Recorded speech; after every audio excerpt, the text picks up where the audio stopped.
Now, does it mean karma, because I'm karma, or does it mean call Emma K9? Who knows? Who knows? It's interesting. It's always interesting, the little signs and symbolism that they leave about, isn't it?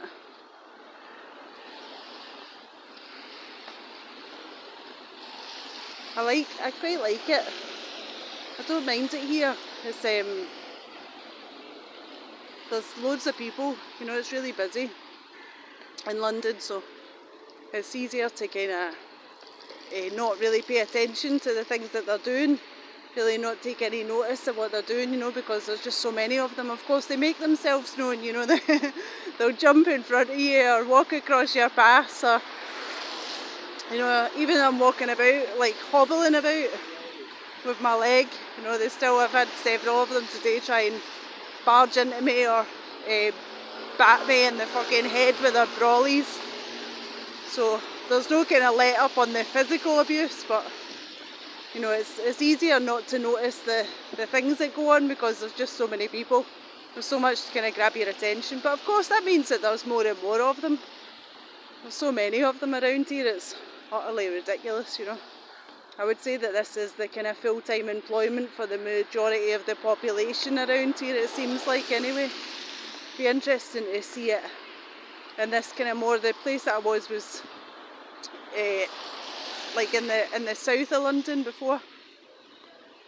So this is a bit more centralised, you know, so it'll be quite interesting to see what it's like on a weekday, you know. I'm looking forward to it. That's a sarcasm, by the way. But yeah, I was thinking today about the little scripts that they run, and it tells you a lot about what it is that they've been told, you know, the narrative that they've been thrown about you. And the last place that I was staying in, the only two people that told me their name, one was called Chloe and one was called Jerome, and JC. There we go, nice initials those, aren't they? But Chloe was from Ireland, and they always put Irish people and Scottish people around me, always Scottish. There'll always be some loudmouth Scot that'll come across on my journey, whatever. You know, there was one on the train on the way here, some loudmouth Scot talking about inheritance, about inheriting money, you know, making references towards my life, just as they do. But Scottish and Irish, you know, the kind of Gaelic connection, they love to use that. But she was talking, you know, being all loudmouth about how her sister has a drinking problem, and you know, all about kind of drink related stuff and other things. Big kind of references to things in my life, you know. I don't know where these are going. This will be like the fourth time, I think, that I've been passed by them, walk back and forth, back and forth, back and forth. Fucking spastics. Anyway, big loudmouth Chloe was telling me about how her sister's got a big drinking problem. You know, there was loads of references to my life. She said that she had a daughter called Emma, and her older sister, her other daughter, had chosen her name, and when she was pregnant with Emma, her older daughter couldn't decide between Emma or Sarah. Well, if you reverse Sarah, I'm not going to spell it out for you, you know. But yeah, but there was other stuff as well. I just can't be arsed. I don't really remember it, to be honest. It kind of goes in one ear and out the other. And even at the time, I kind of take people as being genuine, and it's only afterwards when you kind of go back over the conversation and you think, right. I don't mean like afterwards after I left. I mean afterwards, like after she left the room, after she'd finished running her script, kind of half an hour later. But it's weird. They'll always, it's always that kind of, you know, scripted narrative that they run. They've been told certain things to say and they need to get it all out there, you know.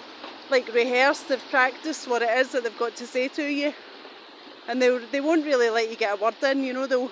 It's just all about running the script. It's all about saying the things that they've been told to say to you. It's really interesting. She asked me where it was that I'd hurt what hospital I'd gone to after I hurt myself. You know, and so again, just with these questions that they want to know the answer to it so that they can walk past me and say the name of the hospital. They need to have that kind of fresh in my mind, you know, so they can walk past me and it will have meaning to me in the future. The other guy, Jerome, told me that did I say it? Oh yeah, Chloe said that she'd been in she'd been in Spain for 3 months, and it's a place in Spain that my brother used to live. It's kind of not really a touristy really place, you know, that you would go on holiday, but they often do that. They'll often walk past me like with things or say things that are kind of more significant to my brother, you know, so it's definitely got to do with DNA, this, you know, whatever it is that they're doing.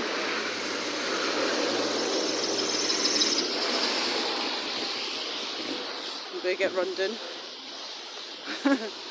They'd love that, wouldn't they? Yeah, definitely got to do with DNA, because they'll do that quite often. They'll kind of mix me up with him and say things about his life, you know. They'll talk about his job and where he's lived, and walking past me quite often kind of carrying guitars, and he plays guitar, so, you know, I know that that's not for me, so it's definitely kind of DNA based. But yeah, she'd been in this place in Spain, obviously, where he'd lived, you know, and she'd come back, and she was 3 days early for her flight back to Ireland, and the only question I asked her was, how are you getting to Heathrow Airport? And she said, oh, I don't know, you know, like you wouldn't know, like you wouldn't have planned that, you know, this woman's like in her 60s or something, but, you know, they're just clowns. They don't have answers to any of your questions, because all they've got to do is run the script, you know. And the clown Jerome said that he'd been there, Jerome, so JermonE, Jerome, if you kind of muddle the letters about a wee bit, you know. They always use the JermonE reference because I've got connections with there, so that's why that was his given name to talk to me with. But he said that he'd been staying there since August, which is bullshit, because there were signs up everywhere saying that you're only allowed to stay there for 21 days is the maximum. So again, just with the nonsense chat, you know, just with the nonsense shit that they have to say. What else did he say? Old JermonE. Oh yeah, he'd just got back from France. He was in France seeing his friends for Christmas, and his friends lived in Toulouse, which is also a place that one of my cousins lives. So again, there's that kind of, well, there's the Toulouse, and then there's the reference to my life, you know. But it's all just scripted. It's all just scripted nonsense. It's weird, isn't it?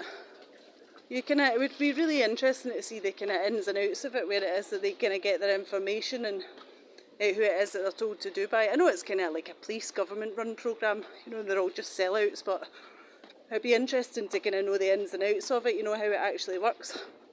I know they get kind of benefits for doing what it is that they do. Did you miss that? A nice yellow car just round the corner from where I'm staying. I know they get benefits, like I've said before.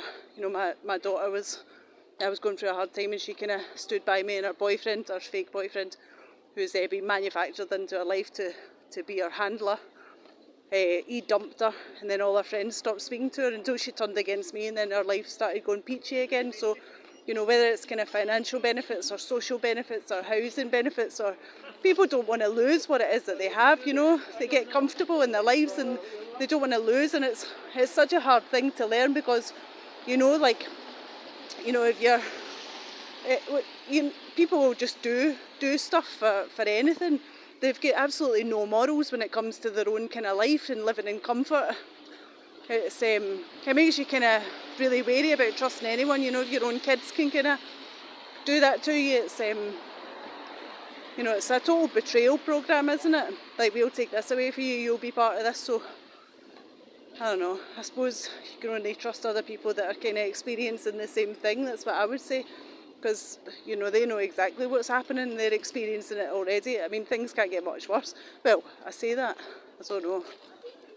I don't want to tempt fate, you know. I suppose things can get worse, but it takes a really strong person, doesn't it, to kind of be friends with another strong person, knowing what it is that they're going to be kind of subjected to. Didn't I just say that? There we go. It's like instantaneous, isn't it? Instantaneous. But yeah, it's like they just want to kill inside you every bit of like niceness that you have, every bit of kind of. I used to be really approachable and would talk to anybody and say hiya, and and always had a smile on my face, and now my reality is totally different, you know. But I don't want to be the person that I am. They've kind of manufactured me into that.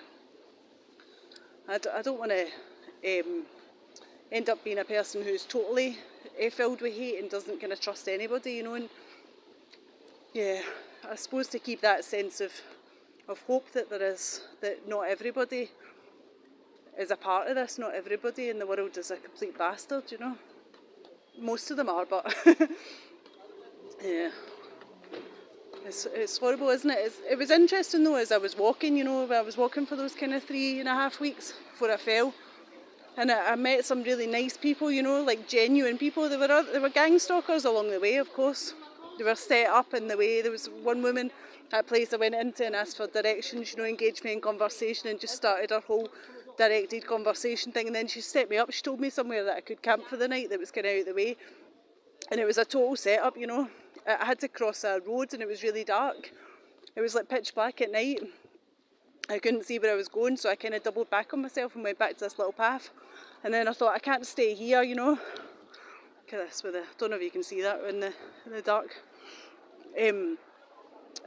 But I doubled back on myself, and then as I was kind of walking back towards the road that I'd just been along, this guy he'd parked in a little lay-by next to me, and he was walking past me. See, they have to do it twice, it's like a 2-for-1. He was walking towards the little path towards me with his torch out, and I said, oh, have you lost someone? And his car was parked in a lay-by kind of 50 metres away, you know, and she told him where it was that I was going, and he was just in there kind of waiting for me. So I've met horrible people, you know, gang stalkers that are kind of set up in place, but I've met really nice, genuine people as well. Like, you can tell that they're not a part of it. They've never ever said anything that's made my stomach turn, you know, or gave me kind of butterflies, or made me think, oh, you know, they're a bit dodgy. But I think the majority, unfortunately, are. But I don't want to turn into that cantankerous, non-trusting person that just kind of hates everybody and doesn't trust anyone and kind of feels like every single person's involved, you know. It's not a way I want to be. I suppose you have to keep that kind of hope within yourself, you know, that that there is hope, that there is genuine people, that there is nice people, and not let them kind of kill that in you, not let them destroy that bit of you, that kind of hopeful bit of you, that bit of you that likes people, that loves people, that wants to find genuine connections, you know. I think they've killed you then once they've done that, you know. Once it's alright being isolated, but not being isolated with the thought that nothing is ever going to change and nothing's ever, you know, there's no genuine people out there, you know. You don't want to kind of isolate yourself like that. I don't know if you can see that, it's too dark. Just bouncing up and down in the spot. I used to have a pogo stick when I was a kid, and I used to bounce in the garden, and that's where one of the films that they had of me, the next door neighbour had taken it of me on my pogo stick in the garden. So they do that quite often. I don't know if you can see her in the dark. Silly bitch. Anyway, yeah, I don't want to let them kill that. Don't want to let them kill that in me, you know. Don't want to let them destroy that. Oh, a silly bastard. It's not even a woman. It's just a femmy looking guy. Not that I should judge, since I'm a blokey looking woman. They love that as well. I read someone else's post about them always calling her sir. And they do that to me quite a lot, although I don't know what she looks like, but she doesn't show her face quite right, but I probably look like a sir. But yeah, they do that to try and kind of embarrass you. I don't give a fuck, you know, call me sir, call me what you want. I don't really care. But anyway, it's my rant for today. Take care, lots of love. Bye bye.